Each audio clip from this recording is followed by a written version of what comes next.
Guys welcome to my channel Gyan Adda. तो guys इस video में हम फ्यूचर टेंस का सेकंड पार्ट जिसे फ्यूचर कॉन्टिन्यूअस टेंस कहते हैं उसके बारे में स्टडी करेंगे। गाइज इसका हम इंग्लिश डेफिनेशन देखेंगे, उसके बाद हिंदी डेफिनेशन देखेंगे, कुछ एग्जाम्पल्स देखेंगे और साथ ही साथ जो कि बहुत ही इंपॉर्टेंट है इसका पहचानने का तरीका। इसके साथ हम लोग इसके सारे structures affirmative, negative, interrogative, WH interrogative, interronegative and WH interronegative सारे स्ट्रक्चर्स को हम बखूबी देखेंगे। तो चलिए स्टार्ट करते हैं। तो ये है इसका definition. The action of verb we shows continuity of work in future time is called future continuous tense. वैसी क्रिया जो आने वाले समय में यानी कि भविष्य समय में कार्य के निरंतरता का बोध कराए उसे हम भविष्य निरंतर काल कहते हैं। गाइज इससे पहले हमने पास्ट कॉन्टिन्यूअस भी पढ़ा था और प्रेजेंट कॉन्टिन्यूअस भी पढ़ा था। तीनों का डेफिनेशन सेम है, बशर्ते हमें इसमें जो समय को चेंज करना है। अगर प्रेजेंट कॉन्टिन्यूअस कहना होगा the action of verb shows continuity of work in present time. Past continuous की बात हो रही है, the action of verb shows continuity of work in past time. और तो पास्ट कॉन्टिन्यूअस टेंस का डेफिनेशन हो गया। तो ये हमारा थर्ड है future continuous. The action of verb shows continuity of work in future time. आने वाले समय में जब कार्य की निरंतरता का बोध होता है यानी कि कार्य लगातार होने का बोध होता है उसे हम फ्यूचर कॉन्टिन्यूअस टेंस यानी कि भविष्य निरंतर काल कहते हैं। ठीक है, तो इसका एग्जाम्पल देखते हैं। इसका एग्जाम्पल है वे लोग पढ़ रहे होंगे। होंगे से पता चलता है भविष्य की, है ना, और इससे पढ़ रहे से पता चलता है कि वो कार्य लगातार होगा। सीता सो रही होगी। होगी से पता चलता है कि वो जो कार्य है आने वाले समय में, ठीक है, और सो रही से पता चल रहा है कि वो क्रिया लगातार हो रही है। मैं खाना खा रहा हूँगा यानी कि भविष्य में जब खाना खाऊंगा तो वो लगातार होने की बात हो रही है, खा रहा हूँगा। फ्यूचर कॉन्टिन्यूअस की पहचान है जिस वाक्य के क्रिया के अंत में रहा होगा, रही होगी तथा रहे होंगे आए वो क्रिया भविष्य निरंतर काल होगी। और एग्जाम्पल ले लेते हैं। सीता खाना खा रही होगी। वे लोग पटना जा रहे होंगे। राम फूल तोड़ रहा होगा, है ना। तो चलिए इसके स्ट्रक्चर्स देखते हैं। ये है फ्यूचर कॉन्टिन्यूअस का अफर्मेटिव सेंटेंस स्ट्रक्चर जिसे सकारात्मक वाक्य संरचना कहते हैं। तो चलिए देखते हैं।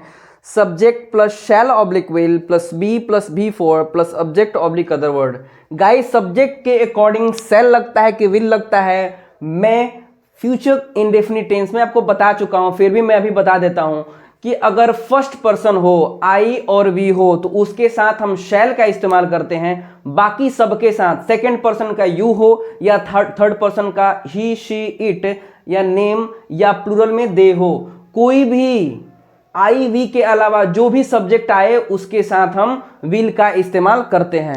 तो यहाँ पे देखिए एग्जाम्पल देखते हैं। वे लोग किताब पढ़ रहे होंगे, तो वे लोग है थर्ड पर्सन प्लूरल नंबर, वे लोग। तो दे यानी कि यहाँ पे विल लगेगा। मैंने आपको बता दिया कि आई और वी के अलावा सबके साथ विल लगेगा। तो दे विल, इसके बाद बी जो है कार्य के लगातार होने को दर्शाता है। ठीक है, तो they will be reading, B4 है रीडिंग बुक्स। वे लोग किताब पढ़ रहे होंगे। हम लोग बाजार जा रहे होंगे। We shall be. अब देखिए we first person plural number है। मैंने बता दिया था आपको कि फर्स्ट पर्सन में आई और वी के साथ शैल लगता है। तो यहाँ पे वी है, वी शैल बी जा रहे, गोइंग टू मार्केट। चलिए नेगेटिव सेंटेंस स्ट्रक्चर देखते हैं। Subject plus shall oblique will plus not plus be plus V4 plus object oblique other word. वे लोग किताब नहीं पढ़ रहे होंगे, तो यहाँ पे they will not be reading books. देखिए विल बी नॉट नहीं करते यहाँ पे, जैसे आपको लगेगा इल्यूजन होगा कि शैल बी विल बी के बाद नॉट लगाएंगे तो ये गलत हो जाएगा। अगर नेगेटिव सेंटेंस स्ट्रक्चर में शैल विल इसके बाद नॉट लगाएंगे तब भी लगाएंगे। दे will not be reading books. अगर विल नॉट को आपको कॉन्ट्रैक्ट करके बोलना होगा, उसको क्या करना है, उसको एक में करके बोलना होगा, तो विल नॉट को वोंट कहते हैं। ठीक है, हम लोग बाजार नहीं जा रहे होंगे।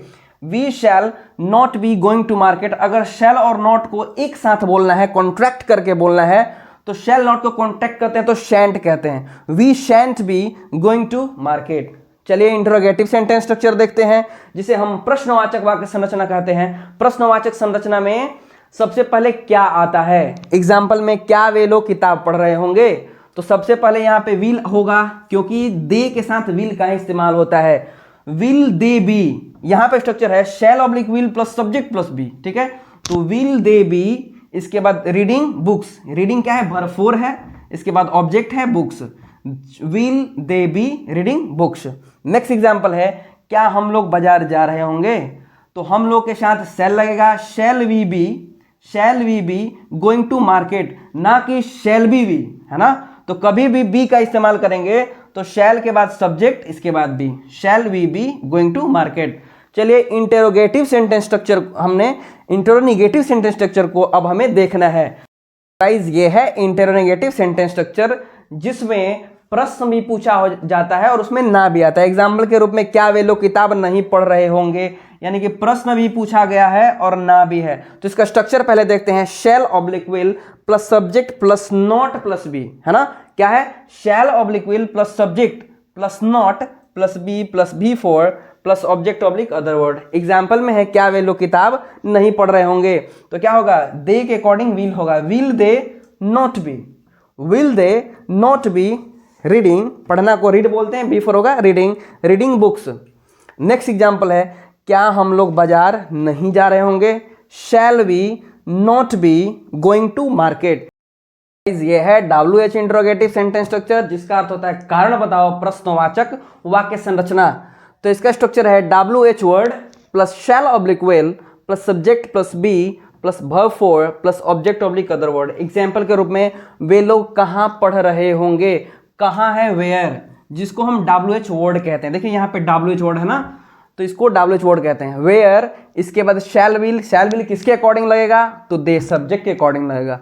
तो where will they be reading, where will they be reading.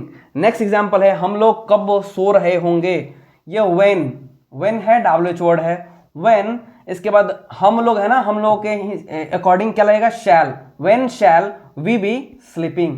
तो ये था WH इंट्रोगेटिव सेंटेंस स्ट्रक्चर। अब चलिए WH इंटेरोनेगेटिव, जिसमें कारण भी बताना होगा और उसमें ना भी होगा। जैसे वे लोग क्यों नहीं, कारण भी बताना है और नहीं भी है।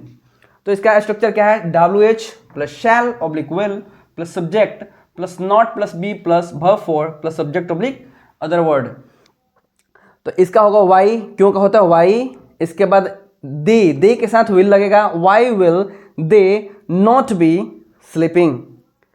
दूसरा एग्जांपल है, हम लोग कहाँ नहीं बात कर रहे होंगे, ये है कहाँ का होगा, वेयर, WH वर्ड, वेयर, तुम लोग के साथ विल लगेगा, where will you not be talking.